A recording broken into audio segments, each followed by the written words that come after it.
Bienvenidos a un nuevo capítulo de Cayenne Heritage, esta serie de vídeos en los que repasamos toda la historia de un icono de la marca como el Porsche Cayenne. Hoy nos centraremos en la segunda generación, en el Cayenne E2, que se comercializó entre los años 2010 y 2017. Esta segunda generación se caracteriza por una estética más ligera, más deportiva, y por un comportamiento también mucho más deportivo. Fue la plataforma que integró las mejoras de chasis como las barras estabilizadoras activas, el PDCC, también la suspensión neumática activa, el PASM, y fue también la generación que vio nacer los Cayenne híbridos, es decir, que pasaron muchas cosas durante estos años de existencia de la segunda generación. Este coche era 250 kilos más ligero que su antecesor, y esto era gracias a la aplicación de materiales ligeros como el magnesio, como el aluminio, pero también gracias a la pérdida de la caja de reductoras. Veremos en el vídeo que a pesar de ello mantiene intactas todas sus prestaciones de off-road.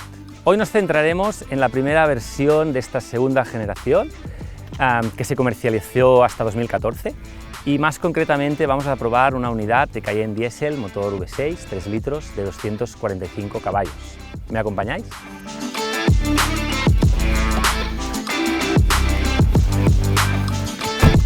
Bien, ya a bordo de este Cayenne Diesel de la segunda generación. Estamos en un E2.1, podríamos decirlo así, primera versión de la segunda generación, un coche del 2010. Un motor diésel V6 de 3 litros que vamos a poner en marcha con la mano izquierda, como es característico de cualquier Porsche, y que vamos a empezar a conducir relajadamente mientras nos vamos fijando en sus detalles del interior, tanto estéticos como en sus funcionalidades. Esta segunda generación del Cayenne se caracterizó, como hemos dicho antes, por un comportamiento mucho más deportivo, y por lo tanto la conducción en carretera y la deportividad y agilidad, la dinámica del vehículo fue mejorada sustancialmente respecto a los vehículos de la primera generación.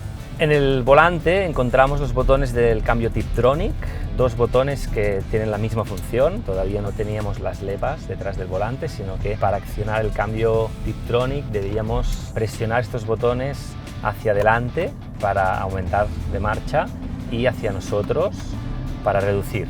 Cualquiera de los dos botones en cualquier momento realizaba la misma función. El cambio puede funcionar en la posición automática, en drive, o podemos forzar al coche a ir en modo manual. Mi recomendación: mantener drive, mantener automático, y utilizar los botones del Tiptronic cuando lo consideremos necesario, por ejemplo, para reducir, para ayudarnos en las frenadas. Cuando llegamos a una curva, poder reducir 1 o 2 marchas. Siempre viene bien un poco de freno motor para ahorrar desgaste de frenos y alargar el mantenimiento de pastillas y discos. Es un buen hábito el utilizar los botones del cambio Tiptronic para ayudarnos a reducir. Tenemos hasta 8 marchas disponibles, con lo cual mientras nos mantengamos en la posición de cambio automático y no pongamos el modo de conducción Sport, el coche va a tener una tendencia siempre a poner la marcha más larga posible.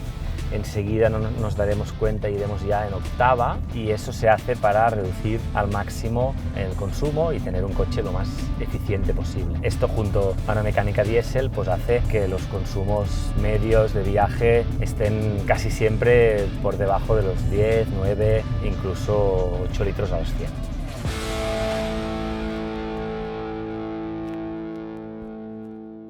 Esta segunda generación fue la encargada también de incorporar las barras estabilizadoras activas, este PDCC, Porsche Dynamic Chassis Control, que mediante un resorte hidráulico realiza el movimiento opuesto al balanceo de la carrocería. Cuando yo llego a una curva, como por ejemplo ahora giro a la izquierda, la carrocería se balancearía hacia la derecha, y las estabilizadoras activas lo que hacen es rotar para intentar compensar este movimiento de la carrocería y mantener el vehículo siempre lo más plano posible. De este modo el vehículo es más plano, es más estable, tiene el peso mejor repartido entre las 4 ruedas, y es mucho más difícil que perdamos la adherencia, que lleguemos al límite del neumático, que tengamos un sobreviraje o subviraje, ¿no?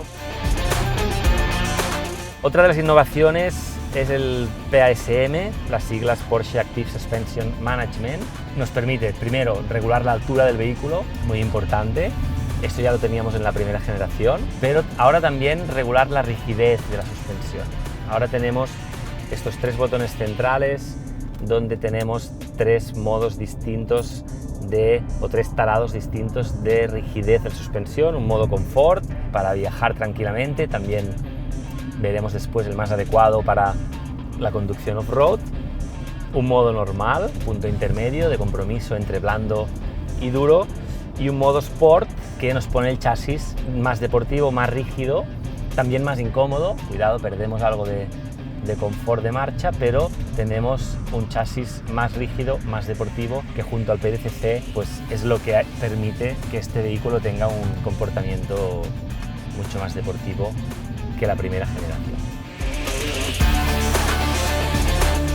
Frente a nosotros tenemos las 5 esferas características de Porsche. Una de ellas es una pantalla que podemos ver en diferentes modos. Podemos ver el teléfono, la radio, un mapa del navegador para no tener que desviar la mirada a la pantalla del PCM, el destino del navegador, los datos del vehículo a nivel de temperatura de aceite, presión de aceite, datos de viaje, toda la información que necesitamos del ordenador de a bordo. Y en la esfera central tenemos básicamente todo lo que necesitamos: cuentavueltas, indicador de marcha, velocidad a la que estamos circulando, modo de conducción en el que estamos circulando y modo del cambio en el que estamos circulando.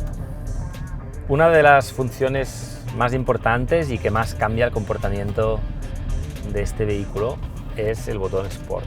Se encuentra aquí en el centro de la consola y que hace que el coche cambie totalmente su comportamiento, ¿no? Ya de entrada se reconfigura el PASM, se pone en el modo más deportivo, es decir, chasis deportivo, chasis rígido, baja un punto la suspensión neumática, acercando más el coche al suelo, es decir, poniendo el centro de gravedad más bajo, un mejor coeficiente aerodinámico, haciendo que el coche sea lo más deportivo posible. Y evidentemente se modifica toda la gestión del régimen de trabajo del motor. Si bien en el modo normal el coche siempre intenta ser lo más eficiente posible, poner la marcha más larga posible, no dejar exprimir ni subir mucho de vueltas el motor, en el modo Sport esto es totalmente al revés y lo que se pretende es obtener las máximas prestaciones por encima de tener una conducción eficiente. Es decir, que ahora el motor se mantiene en un régimen de trabajo más elevado, revoluciones donde está el par de trabajo del motor,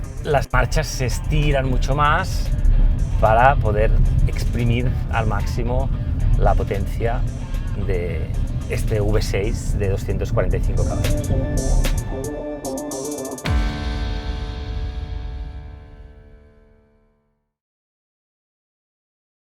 Para poner a prueba este Cayenne E2 en el off-road, hemos diseñado un recorrido por las pistas de pruebas de Bassella.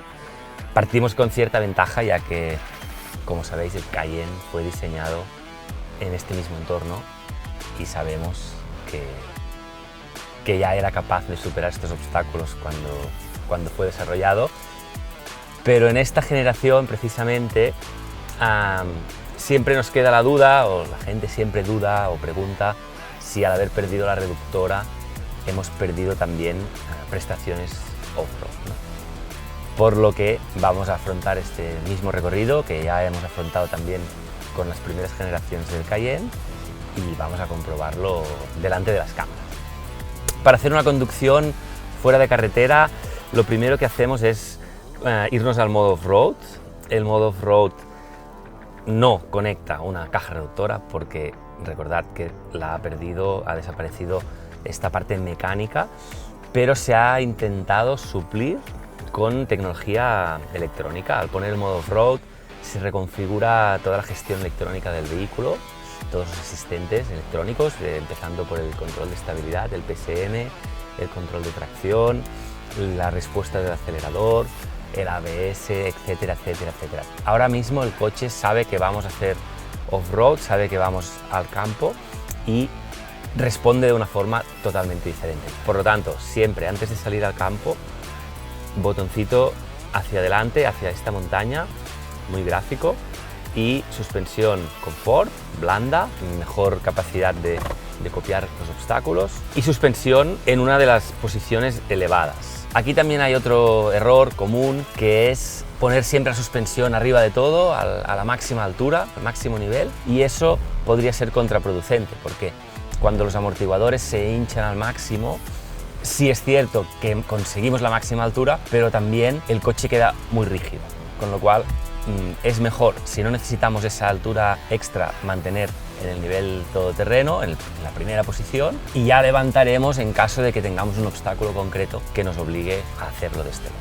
Estamos haciendo ahora una inclinación lateral de unos 45 grados más o menos, cerca del límite del coche. La inclinación lateral siempre es un obstáculo que nos da bastante reparo, ¿no? bastante miedo, nos sentimos un poco inseguros porque no estamos acostumbrados a ir de lado, pero debo deciros que en este coche, que tenemos un gran ancho de vía, tenemos una capacidad de inclinación como la de cualquier todoterreno que podáis tener en mente, cerca de los 45 grados. Escucharéis este sonido del Park Assist, este pip, pip, pip, pip. Eso es porque nos acercamos a las crestas de las rampas, incluso a las hierbecitas del terreno, y para que esto no nos moleste podemos desconectar por aquí el Park Assist y de este modo no vamos a tener ruidos que nos molesten durante la conducción. Importante acordarse de volver a conectarlo cuando lleguemos a partir, para evitar llevarnos alguna columna por delante.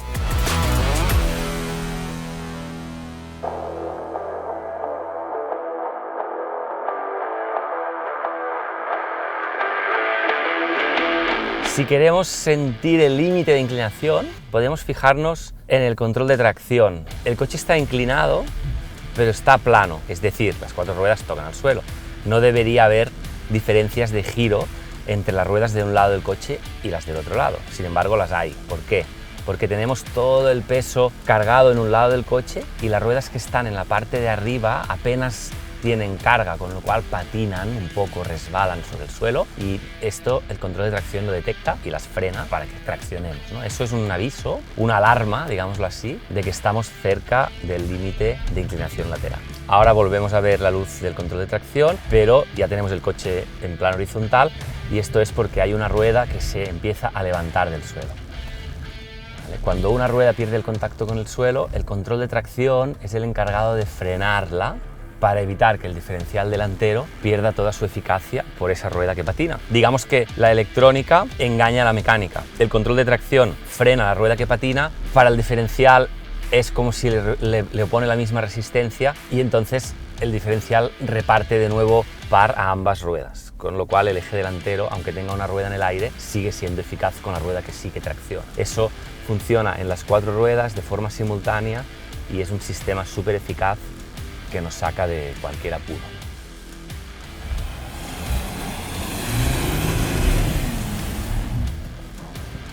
Una vez llegamos arriba, vamos a probar el asistente para la situación contraria, es decir, para las bajadas. Tenemos este botoncito de aquí, que es el Downhill Assist, el control de descenso. Lo apretamos, nos queda la luz encendida y en el tablier vemos en el display que tenemos el control de descenso activo. En el momento en el que el coche tiene inclinación, es decir, ahora mismo, se enciende un número 3, eso es la velocidad, puede ser entre 3 y 30, como estamos parados, coge la velocidad mínima, que es 3, y en el momento en el que empiece el descenso, el coche va a intentar mantener esa velocidad constante, esos 3 km por hora, de modo que yo puedo soltar el freno y el coche desciende muy lentamente y de forma súper controlada. Cuando nosotros frenamos, aplicamos una presión de frenado igual para las cuatro ruedas, lo cual puede provocar que el coche se desestabilice. Cuando el control de descenso frena, es como si hubiera 4 pedales de freno y cada rueda fuera frenada de la forma necesaria, con la presión necesaria para que frene, pero que no se arrastre. Es decir, que las ruedas sigan girando, y esto hace que el control de descenso sea un sistema súper seguro, ¿no? No solo para el off-road, no solo para lo que estamos haciendo ahora, también, por ejemplo, un día que vamos por la carretera y está nevando y tenemos un puerto de montaña saliendo de una estación de esquí cuesta abajo, activamos el control de descenso, en lugar de ponernos a 3 por hora, nos ponemos a 30, y podemos hacer todo el descenso sin tocar el freno. En el momento en el que tocar el freno nos produce inseguridad, nos produce movimientos del coche que no deseamos, es el momento de utilizar el control de descenso.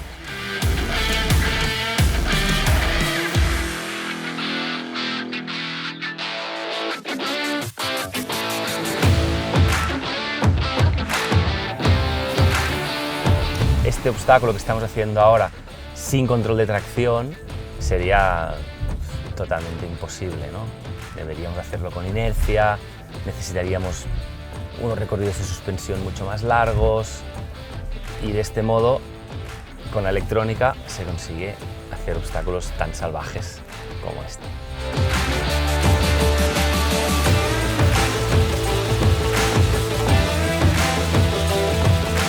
Una vez más vamos a poner a prueba el Hill Assist, el Hold.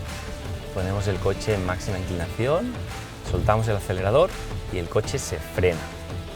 Se quedará aquí hasta que nosotros decidamos lo que queramos hacer. No estoy frenando, vemos el testigo de Hold en el cuadro de mandos y ahora yo puedo decidir si quiero poner reverse, marcha atrás, con el control de descenso a 3 por hora y bajar de forma controlada, actuará el control de descenso hacia atrás.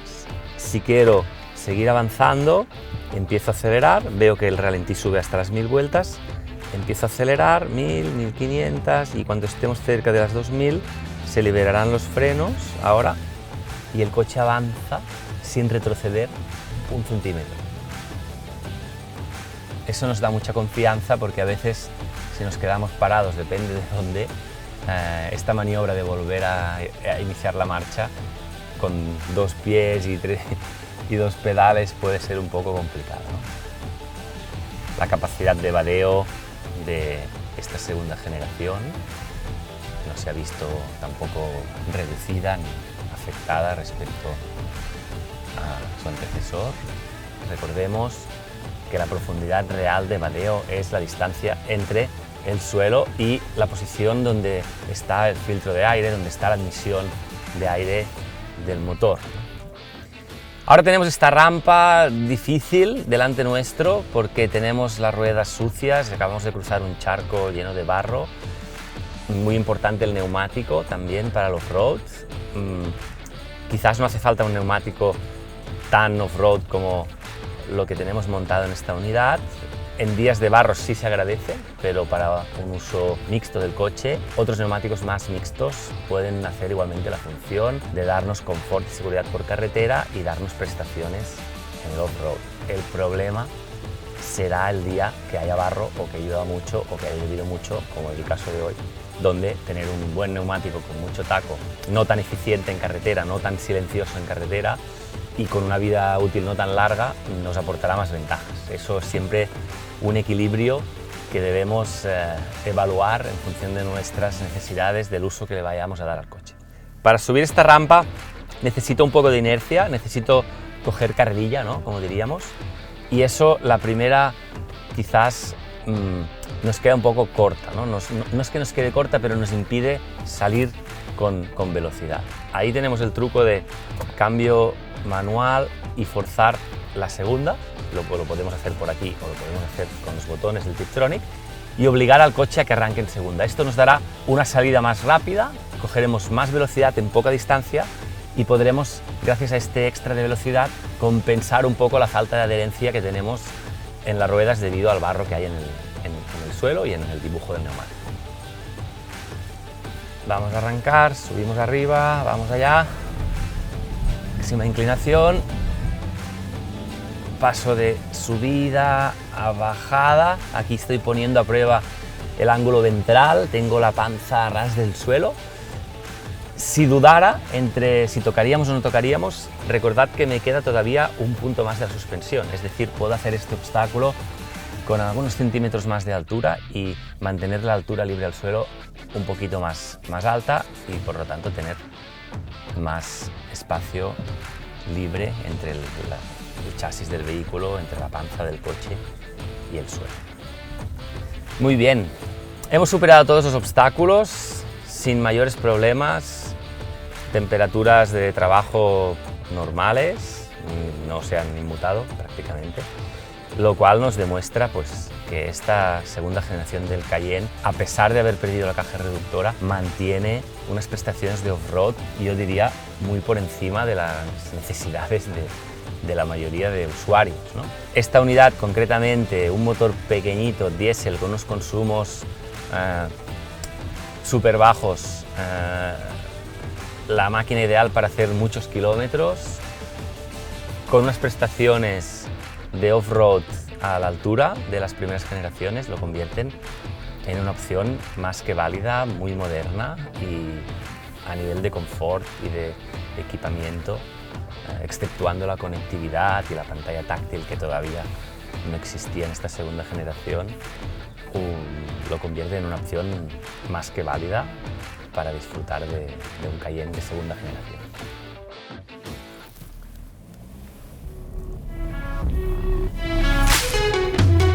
Bien, a modo de conclusión ya sobre la prueba de este Cayenne segunda generación, este Cayenne Diesel, deciros que, bueno, acabáis de verlo, a nivel de prestaciones off-road, máximo nivel, diría muy por encima de las necesidades de cualquier usuario, de la gran mayoría de usuarios de todoterrenos. Y a nivel dinámico, un coche actual, ¿no? Un coche que ya incorpora todas las mejoras tecnológicas en el chasis similares a las que tenemos en la actualidad en la tercera generación, PDCC, suspensión activa, lo cual le da un comportamiento dinámico muy actual. No nos parece que sea un coche de más de 10 años, y esto junto a una mecánica diésel que ya es inexistente, ¿no? O que ya no encontramos en el mercado, hace que sea una pieza interesante para un uso diario intensivo, para hacer muchos kilómetros. Pensad en nuestra prueba de hoy, que siempre exigimos un poco más al vehículo, que hacemos off-road, no hemos superado los 10 litros a los 100. Es un coche que a velocidades de crucero para viajes largos puede estar en 7-8 litros, y eso lo hace que sea un vehículo interesante, ¿no? Para usarlo, para disfrutarlo y para comprarlo en el mercado de ocasión a unos precios también muy interesantes. Nada más, nos despedimos desde este Cayenne Diesel con esta decoración que hace tributo a la última victoria de Porsche en Le Mans, al 919 Hybrid, y seguiremos con más capítulos de Porsche Heritage.